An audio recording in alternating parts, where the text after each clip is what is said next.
This is episode 145 of Decoding Fox News, and I'm your host, Juliet Jeske. Each week, I watch and analyze a whole heck of a lot of Fox News, and then break it down. I watch all the Fox News you'd never want to. Let's get into it. Last week, here we go. How Fox News weaponized the fires in California. Condensed overview of 17 hours of Fox News for the week ending January 12th, 2025.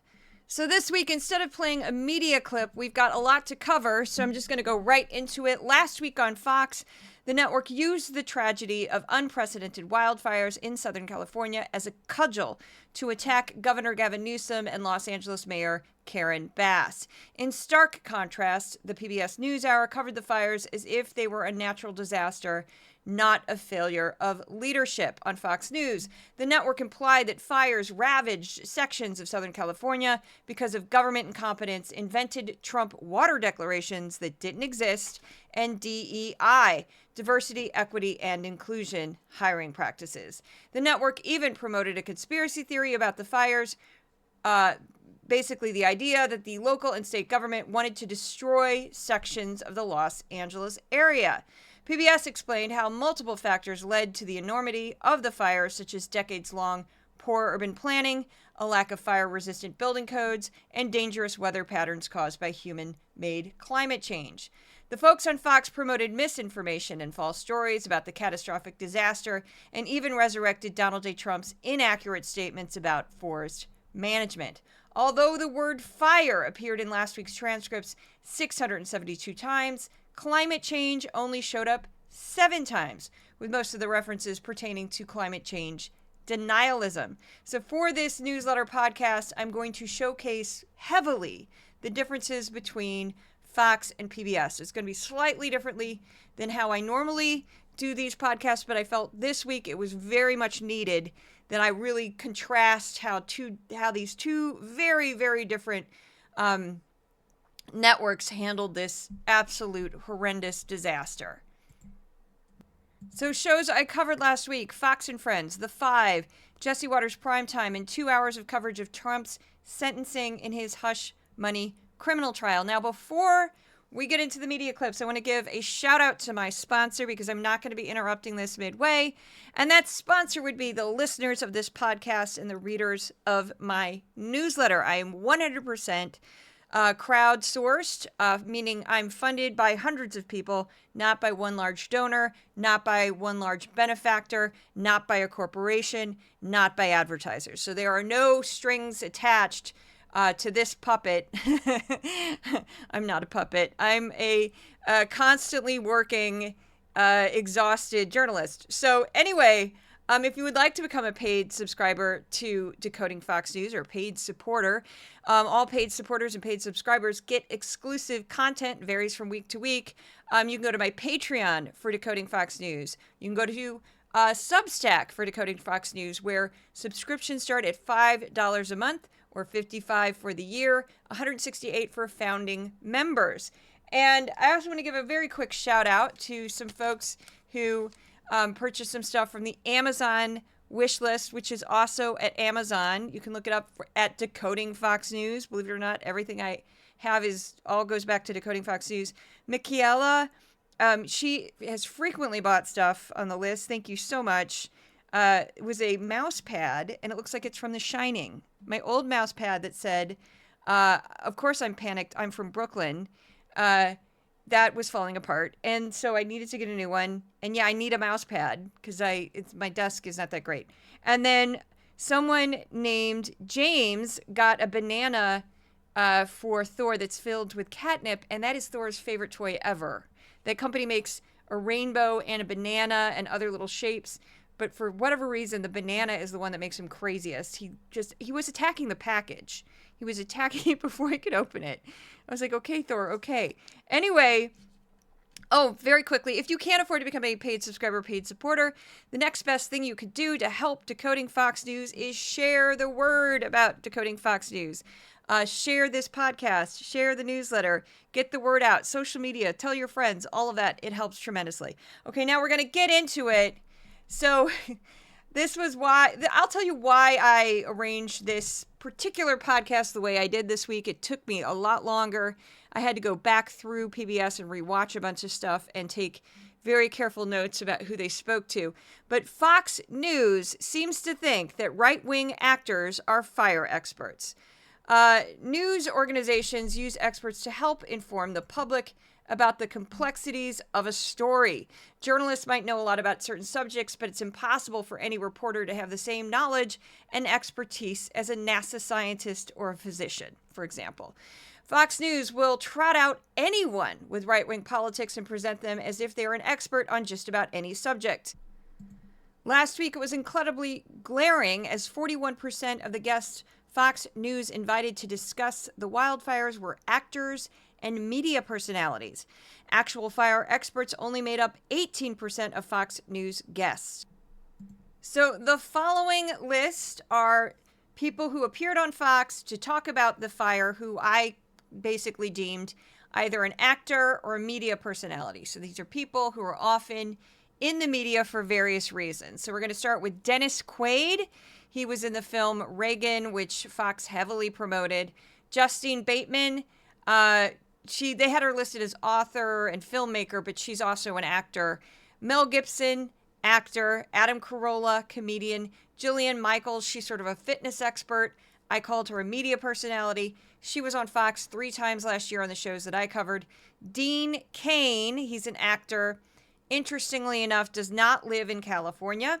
He lives in Las Vegas, Nevada currently.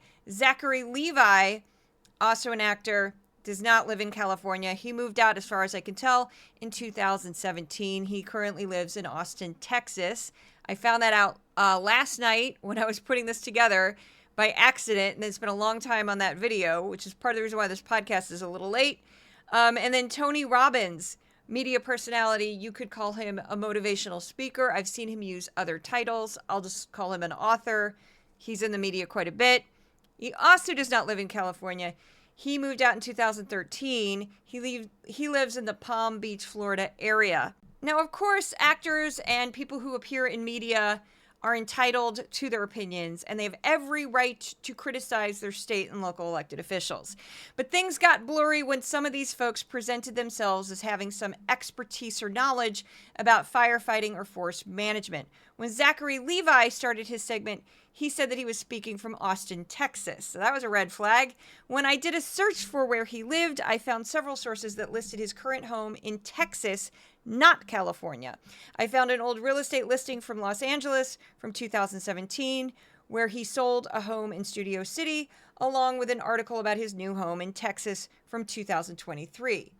I kept digging into him. And what was interesting, now I had to crop this media clip a little bit for time, but one of the things that I thought was just so glaring, and I did make a video about this, is when he kept talking about California, he would refer to we, he would use the pronoun we. We suffer mudslides. We have poor leadership. We in California. He said that multiple times. This is a man who lives in Austin, Texas. Now, I don't know his full real estate portfolio. He could have a crash pad or something for when he works in Los Angeles. He might own an apartment. He might own a smaller home. But his major home he sold very proudly, and it's all over the place. And I found several articles about his new life in Austin, Texas. Several. And that are recent. So, he's not, I would not say that Los Angeles is his primary residence. And he couldn't even be bothered to fake it as he did the entire interview from Austin, Texas. So it's very glaring. But here he is. And this is just classic bogus expert. Now, he doesn't say anything that's not factual in this clip. What he says is about accurate. But he does get a little goofy at the end of this statement because, I mean, if I can look this up in 5 minutes, you are not an expert if you're just repeating the same information, which I did find this in about 5 minutes. So here is Zachary Levi sort of blurring these lines of, I'm an actor who lives in LA to, I'm a water management expert. Here we go. Millions of acres of feet of water run off from rain and snow every year in California. As you pointed out, I think the smelt have something to do with that. That's an acre foot of water, by the way, is about 330,000 gallons of water. And there's millions of those that are just rolling off into the ocean when they could be captured in cisterns. We'd have an ecosystem of hoses and safety measures that can keep all of these homes and people in these homes safe. So as somebody who's always hunting for clues that someone doesn't really know what they're talking about, the phrase ecosystem of hoses did make me chuckle, because normally ecosystem is used for something occurring in nature, an ecosystem, eco being part of a very important prefix there, that you're talking about like a natural web of sorts. So to say ecosystem of hoses not being of nature, hoses being, a manufactured thing, just was very funny to me, because I pictured hoses growing out of the ground and giving birth to new hoses. I'm kidding. Eggs that hatched little hoses. Anyway, I'm being silly, but that just made me laugh, because I'm like, okay, there you clearly don't know what you're talking about. Hoses, cisterns, you have no idea. What they needed was an actual person who's an actual expert on water management, not an actor bluffing his way through this. Now, part of the reason why Fox uses actors so much, and they rely heavily on actors and media personalities and comedians, is these people are good at talking. That's it. They're very good at bluffing. And your average person who's just watching that segment wouldn't be paying that much attention to what he said. And hoses, cisterns, that makes sense. And I don't know the exact politics of all of the actors who appeared to discuss the wildfires in Los Angeles, but I do know that like Dean Cain and Zachary Levi very much were ardent Trump supporters. Fox actually made a big deal out of the fact that Zachary Levi came out as MAGA a couple years ago. And I did think that was humorous, because I had no idea who he was. And then they showed his picture and I'm like, yep, still don't know who he is. And then I looked up his movies. I said, never seen any of those. No clue. He's just, to me, he just looks like a generic white guy. He'd walk right by him in a, I wouldn't be like, oh my goodness. If I saw him, I'd just be like, oh, you're an actor? You're an actor? Really? Okay, that's cool. So another actor that they used last week, and he actually appeared on the Ingram Angle, but Fox was so proud of this segment, and I mean proud, that they kept showing it on other shows after his brief appearance. And Mel Gibson he basically just dropped a conspiracy theory out of nowhere like it was nothing. And of course, I saw this on Jesse Watters' Primetime. Here's the clip. It's from Friday. He has a lot of problems that sort of baffle the mind as far as why they do things. And then in the events like this, you sort of look, oh, is it on purpose? So yes, Fox News was quite proud of that segment, probably because Mel Gibson is one of the better known actors that they used in these segments. And I guess because he promoted a conspiracy theory, I'm not sure. I don't really know why. But they featured that on social media. Other people were posting it. They used clips of it on other shows. It's just absolutely disgusting. And it's disgusting not just because he's promoting a conspiracy theory, but Gibson has a terrible, terrible history. So he is known for making anti-Semitic and misogynistic rants. In 2011, actress Winona Ryder, and I want to preface this, some of the stuff I'm going to say is pretty awful, so just brace yourself, claimed he referred to her as an oven dodger, which she claims was a reference to her Jewish heritage. Gibson denied using the term for Ryder. Screenwriter Joe Ateris also claimed Gibson regularly called Jewish people Hebes, oven dodgers, and Jew boys. During an arrest in 2006 for suspicion of driving under the influence of alcohol, Gibson told the officer, and just in case somebody takes this clip and tries to use it against me, I'm going to change the word Jews to J. The Jays are responsible for all the wars in the world. Horrible person. Horrible thing to say. The deputy who arrested Gibson was Jewish. The actor also threatened to destroy the career of the officer. During the incident, he said to a female police sergeant, "What do you think you're looking at? Sugar tits." Gibson apologized for his statement. Again, this was recorded. but claimed the arresting officer illegally recorded him.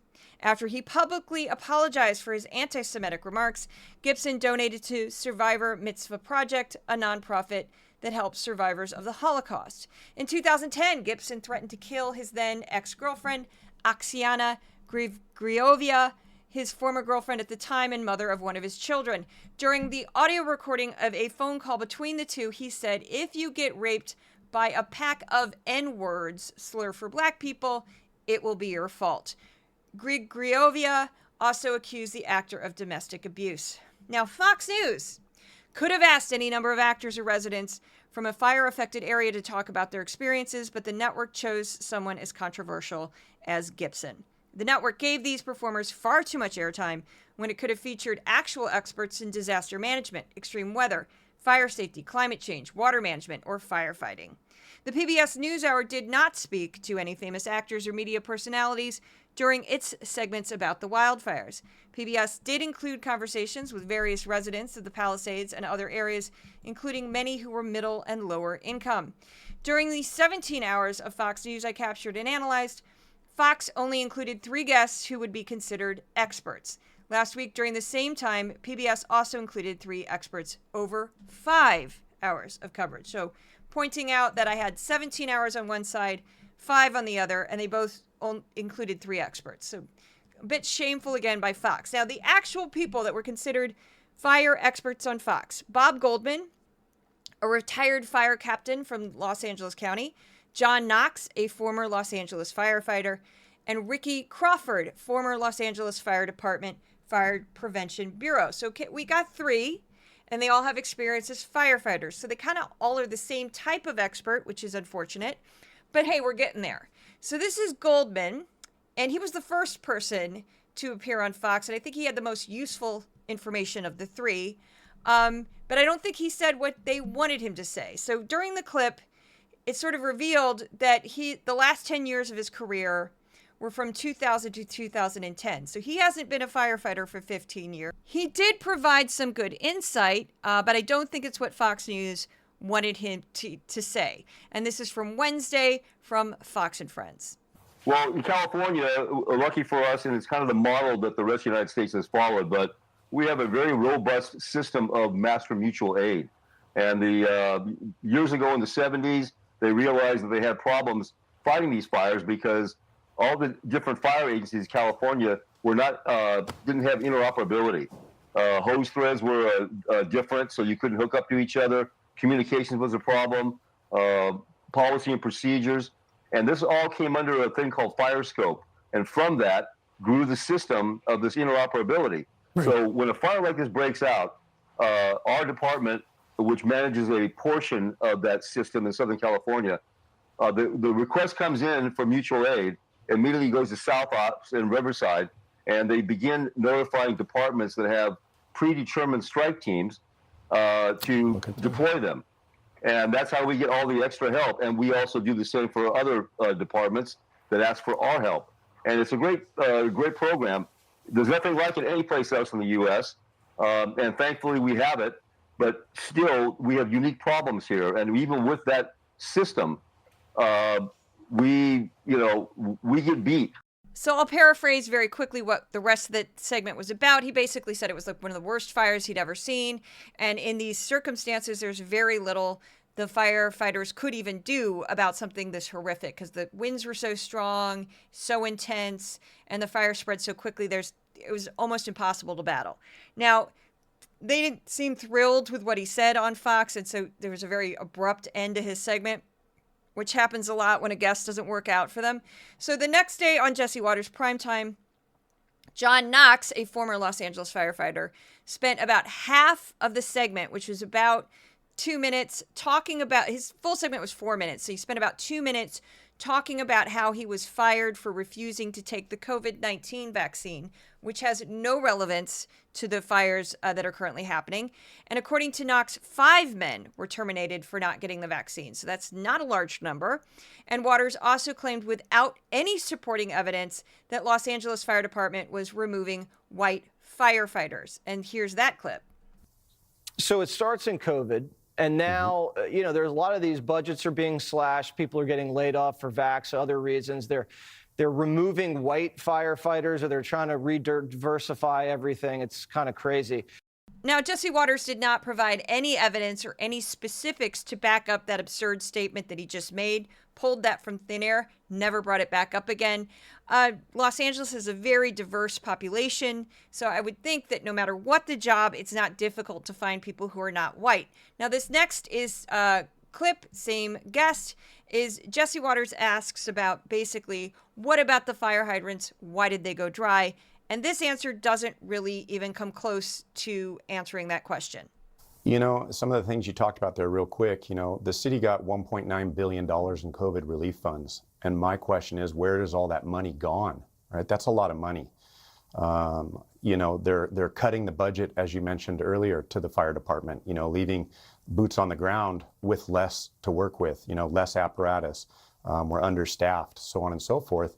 And it's really frustrating to understand why our water systems, why is Department of Water and Power, you know, saying that the reservoirs, you know, can't handle this, they can't refill it. You know, I've heard now through sources that they lost power.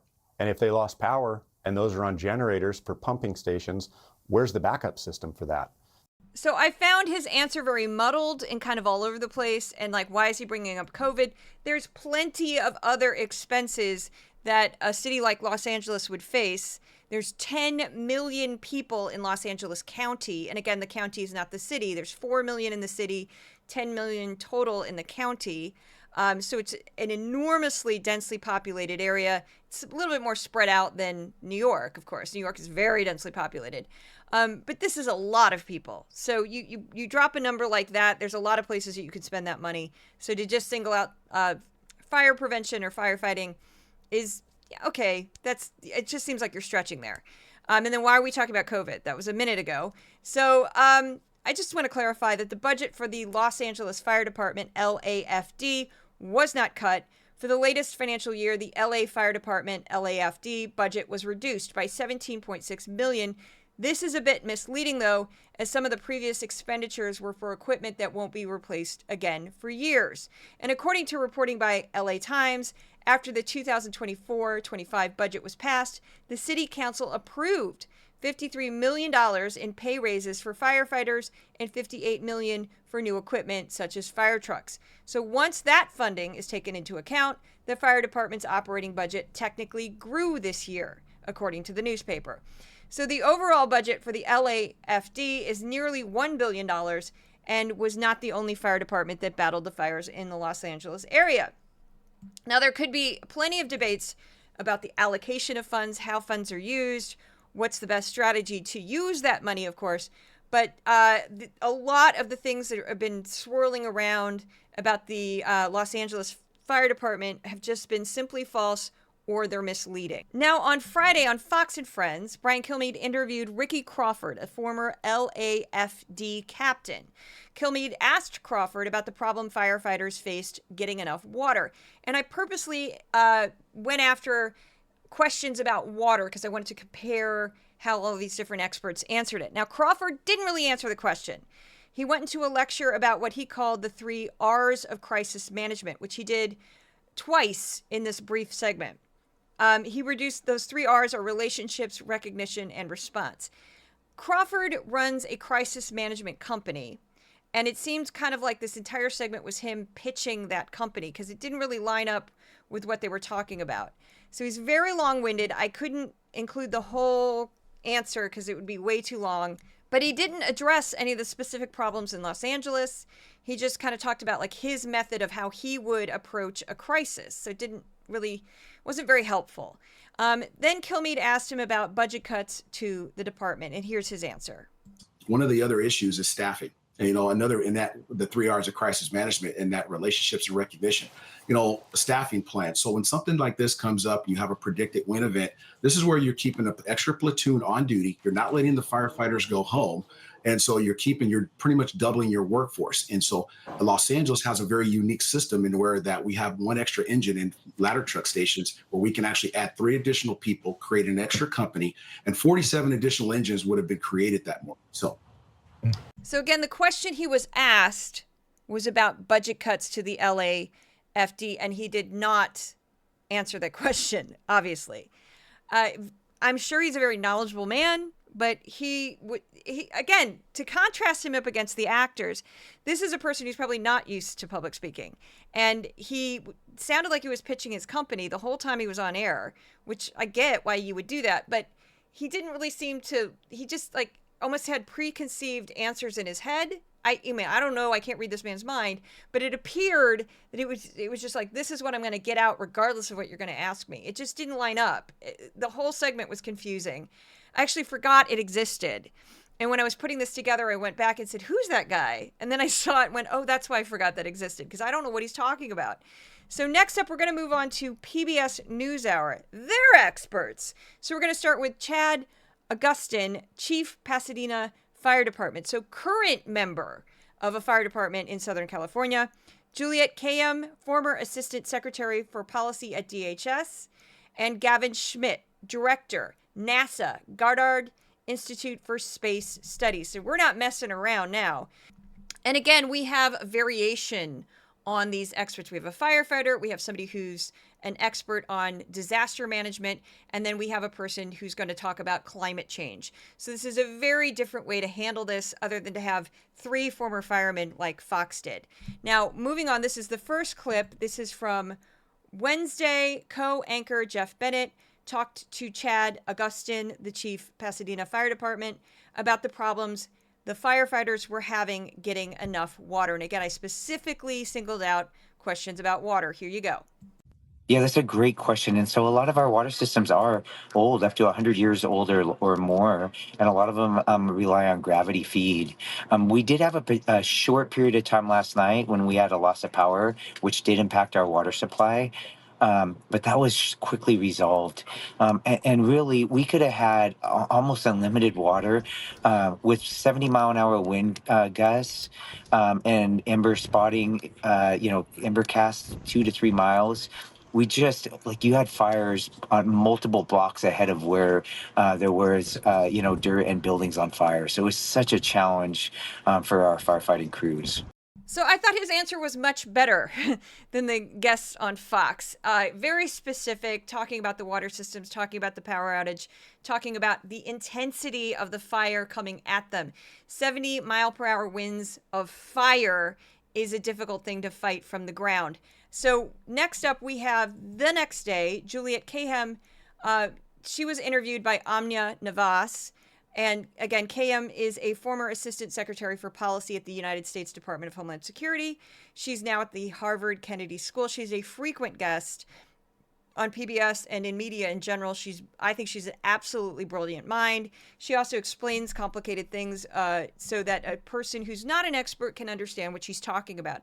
And this is just a great example of that. So here's her answer again to an extremely similar question about the problems with water.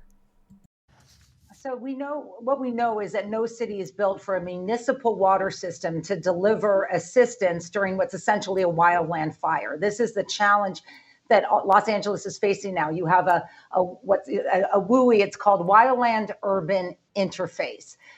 The best way to fight a wildland fire is by using helicopters and dropping water on it. We don't have that capacity now because of the winds and because you're in populated areas. So they're essentially doing hand-to-hand combat. The sort of metropolitan municipal water system is not built for that kind of capacity. So basically what happened is there's enough water. This has nothing to do with the supply of water. It has to do with the pressure in the system. Everyone was grabbing it at the same time. So it's not able to refill. And that is why you heard about, well, there was no water in the hydrants. Actually, there was water. There wasn't enough pressure to deliver that water to hilly areas like the Pacific Palisades, which is essentially, sort of a cliff area over the ocean. It's been remedied, but that happened also in Maui. It's happened in other major fires. These systems are not built for wildland fires. So again, her answer was incredible because it was very specific. She explained this complex system incredibly well, I thought, and she was also echoing what this fire chief was saying, who was actually fighting this blaze. This system was not set up, and the only reason why they couldn't get helicopters and planes in the air was due to these excessively strong winds. Next up, this is from Friday. The PBS News Hour, Jeff Bennett, he's also a co-anchor, was interviewing Gavin Schmidt of NASA. So again, we're not kidding around. We got people from NASA. And I'm going to start first with how Bennett opened this segment because I think this helps kind of explain the answer a little bit better. Prolonged drought and those powerful Santa Ana winds set up extreme conditions that have fueled those devastating Los Angeles area wildfires. Conditions compounded by climate change. And today, researchers from NOAA and NASA underline that point, releasing analysis showing that 2024 was the hottest year in recorded history, dating back almost 200 years. The 10 warmest years on record have all occurred in the past decade, according to those agencies. Now, of course, Bennett does not ask Schmidt about firefighters' inability or difficulty getting water, because that wouldn't make any sense considering Schmidt's expertise. So I couldn't include that. But Schmidt spoke at length about how increasing temperatures along with other atmospheric changes caused by climate change were making wildfires stronger and more destructive. And here's his answer. The full segment is great. You can find it on YouTube. So fires need a number of ingredients. So you need to have fuel that's going to burn. You need to have what's called fire weather. That's the dry air and the strong winds that are most conducive to allowing wildfires to spread. And of course, you need an ignition source. And the climate aspect of this is very much in the both in the fuel load and in the fire weather aspect. So in Southern California, we used to think of the late fall as being fire season. Well, now fire season stretches out all year because the temperatures and the evaporative draw, the drying out of the land surface has been increasing as temperatures have increased. And so the other part of that is the fuel load. One of the things that we've been seeing in California is this kind of whiplash between extreme wet events like multiple atmospheric rivers at the beginning of last year, and then extreme dry events. So it hasn't really rained in the Los Angeles area for months now, and that has led to both a spurt of growth when there was water, and then all of that growth has dried out, providing unfortunately a perfect storm for fires this season. And now in the wintertime, when you get these strong Santa Ana winds coming off the cold mountains into the warm basin, those have provided that extra component of fire weather, and we're seeing the results.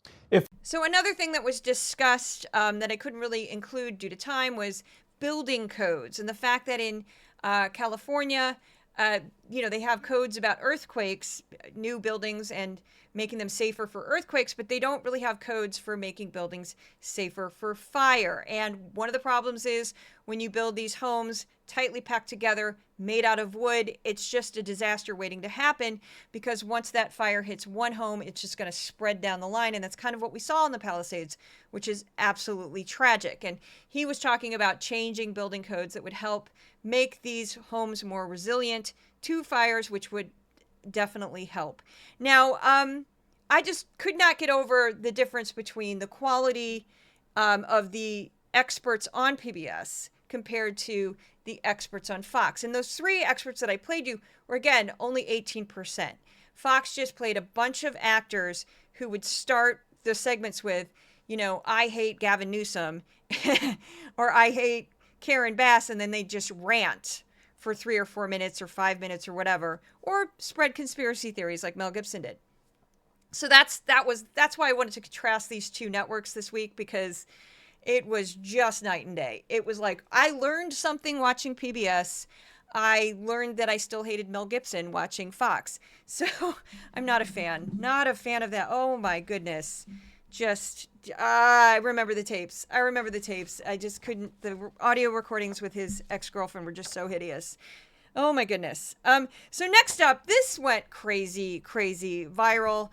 Janice Dean, who is the weather presenter on Fox and Friends, who's normally just incredibly pleasant. They put her in silly outfits. They send her all over the country sometimes to do special events like the Derby or races and various things. And she's, you know, your classic upbeat, happy-go-lucky, positive, funny, jolly, lady who reads the weather. She's not a meteorologist, but she is trained and certified to be a weather presenter. And I think she's a hoot. I get a kick out of her. She's one of the bright lights of Fox and Friends. She doesn't really talk about anything political. She does have a beef with Cuomo, our former governor, but I won't get into that.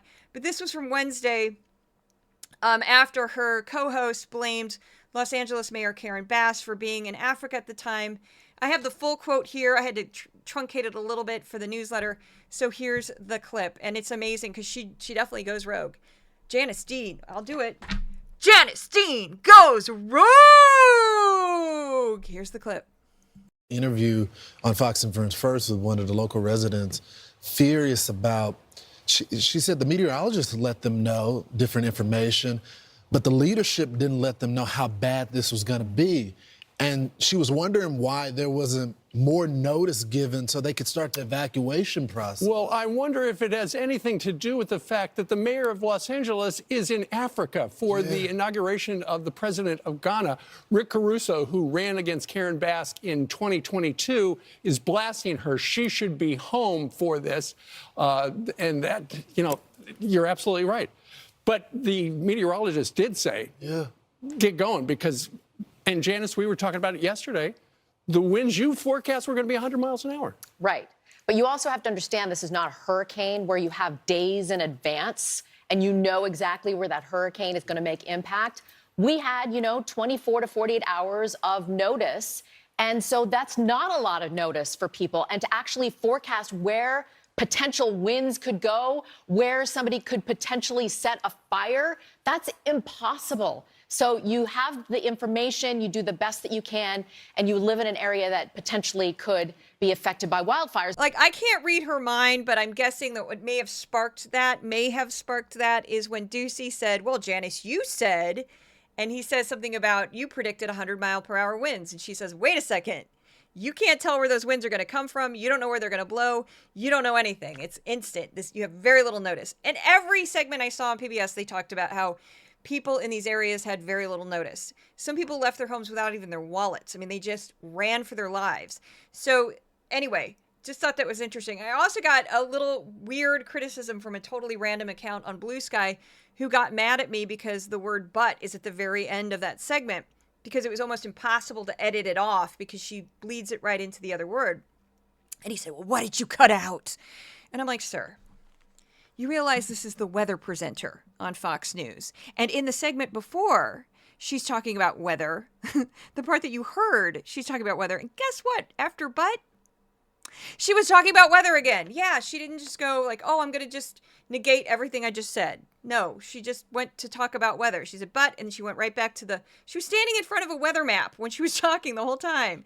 She wasn't sitting on the couch. She was in her little spot talking about the weather. Sometimes they put her outside. They have her interact with just random people on the street. She's classic weather person where she's just like, hey, yay, go weather. Anyway, so the last clip, I had to include this because it was so outrageous. I put this together. This is from the same episode, Friday, Jesse Watters Primetime. He made these statements at 3 different parts of the episode, but I thought they were stronger if I stuck them all together because they are absolutely outrageous. And this is just called Jesse Watters somehow thinks he's an emperor. Here you go. Primetime's calling for a federal takeover of California. When a state becomes this dangerous and the government becomes this reckless, where the lives of millions of American citizens are being destroyed, their homes obliterated, their infrastructure annihilated, we can't wait for a recall election. This is an issue of national security. This is biblical level destruction. And the city of LA is hosting the Olympics in 4 years. There's no way we can showcase LA to the world. A full federal takeover is needed. Invoke the Stafford Act. The state's overwhelmed. Martial law might have to be declared. Yeah, we need a federal takeover of California. They're just not equipped to handle this. And we got the Olympics right around the corner. And you know I'm a big Olympics guy, Tim. So we can't have this happening on my watch. And in that clip, he was talking to Tim Pool, who I would best describe as a propagandist, not a journalist. He tries to present himself as a journalist. He wears a little beanie on his head. He's a ridiculous person. I don't want to waste too much time on him. But what the heck is Jesse Waters talking about? Not on my watch. Okay, so you're master of the universe and you decide that California doesn't have states' rights. Well, you know, there's this thing called the Constitution that might cause you some problems with that theory. And California, which has 39 million people in it, and is the fourth largest economy in the world. Good luck with that, Jesse Waters. Good luck with that. Oh my goodness. All of that was just so ridiculous. One of the comments on that cracked me up on social media, somebody said, yeah, these Republicans are not very good at federalism, are they? And that would be basically another way of saying states' rights. So that's supposed to be a cornerstone of the Republican Party, that states' rights, states' rights. We don't like the federal government. We don't like the, tyrannical federal government that has too much power. States' rights, states' rights. Oh, but California, we're just going to negate that, take you over, and make you into what? What would California be? What? Anyway, insanity. Of course, nobody mentioned that, Texas had all kinds of problems with its power grid during some severe weather, and it was horribly botched and horribly mismanaged. Nobody's talking about that. Nobody. So next up, we have stories Fox News ignored. Every week, I compare the hours I've watched on Fox to 5 hours of the PBS News Hour. The following list are stories PBS covered that Fox News did not. Updates in the Israel-Hamas war. Israel military carried out new airstrikes in Yemen against what it said were Houthi rebel targets, a day after the Houthis launched 3 drones at Israel. The U.S. military bombed Yemen earlier this week. Now, I want to preface this next one with Israel likes to present itself as this, again, champion for Israel, but they always leave stories out that they don't like. So this next one is about the bodies of 2 Israeli hostages were found in Gaza last week. The body of 53-year-old Yosef al-Zadini were found next to remains that were later determined to be that of his 23-year-old son, Hazma al-Zadini. Absolutely tragic. And on the shows that I covered on Fox, that was not mentioned. Now, I managed to cut out the sound. I slammed the paper down and made a very loud sound on the microphone. I was like, yikes. I cannot stand how I don't want to waste too much time on this, but I've talked about it before. It is enraging how Fox News covers the conflict between Israel and Hamas. Absolutely enraging. Absolutely enraging. So next up, updates in the war in Ukraine.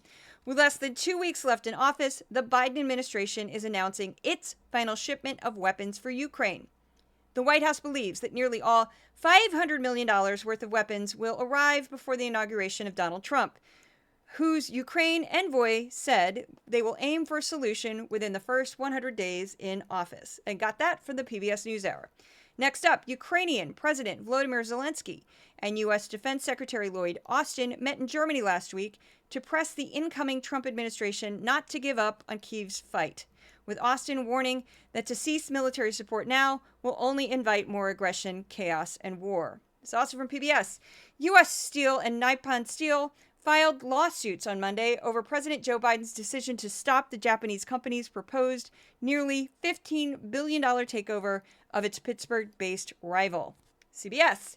The South Korea impeached President Yoon Suk-yeol has remained in his compound and refused to respond to detention and search warrants. Scuffles broke out last week as dozens of investigators were stopped from entering the compound by hundreds of presidential security guards and a barricade.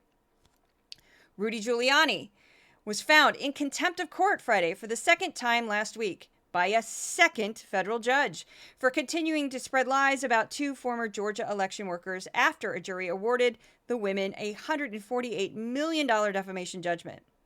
Venezuela, there's 3 of them on this one, regarding the disputed election.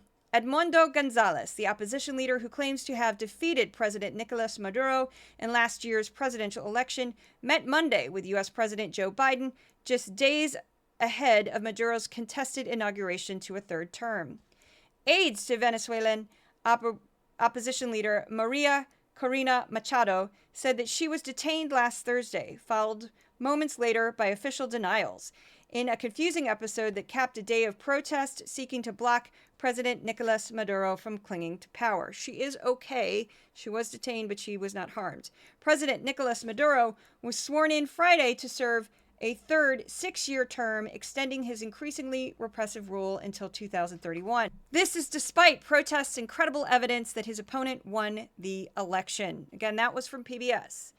The Justice Department announced that it has entered into a court-enforceable agreement with the city of Minneapolis and the Minneapolis Police Department, MPD, to resolve the department's findings that the city and MPD engaged in a pattern or practice of conduct that violates the Fourth and 14th Amendments of the Constitution, as well as the Americans with Disability Act and other federal anti-discrimination laws. That's directly from the DOJ. The first human fatality from bird flu was recorded in the state of Louisiana. The patient was over the age of 65 and was reported to have underlying medical conditions.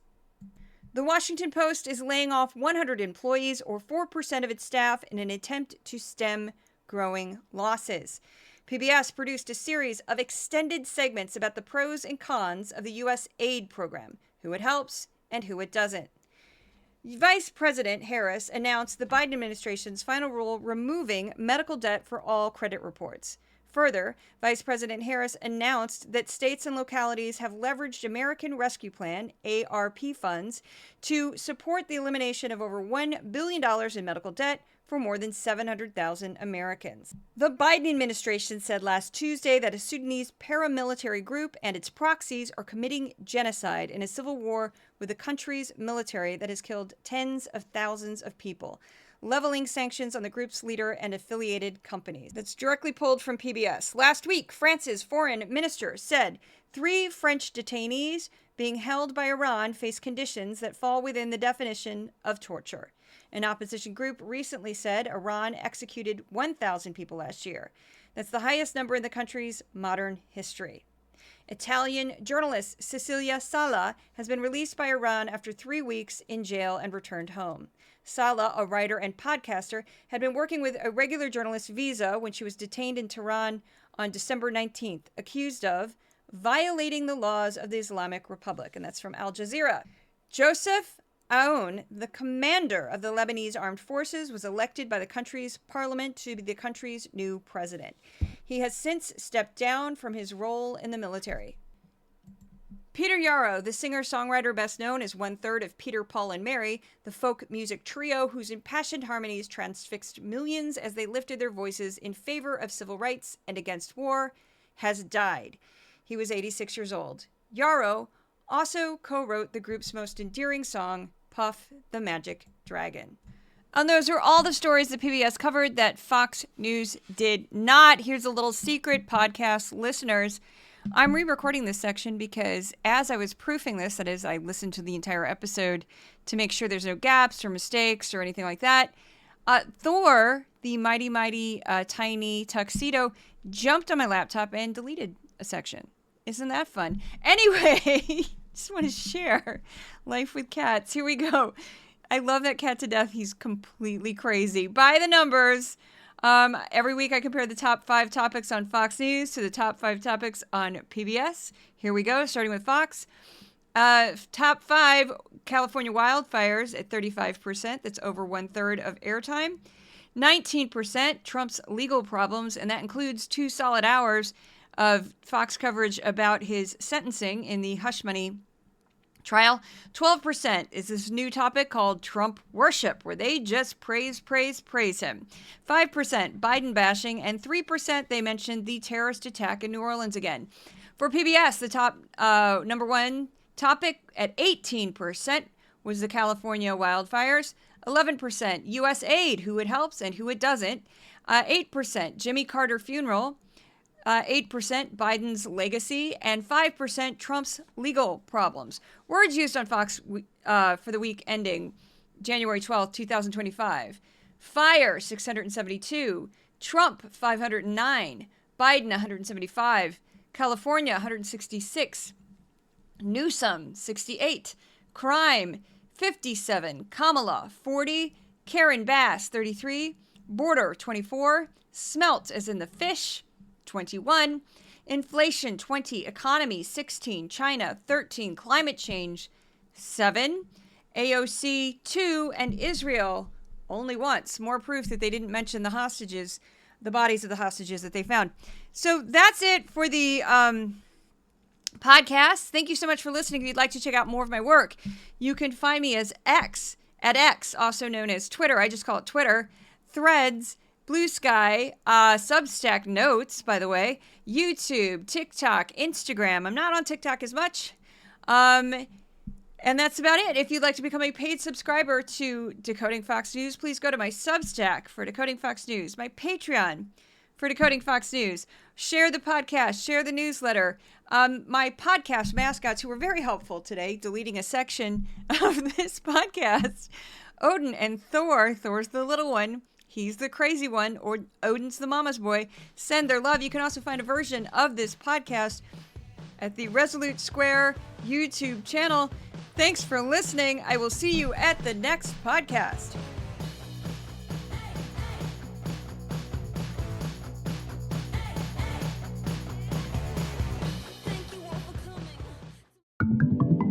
Resolute Square.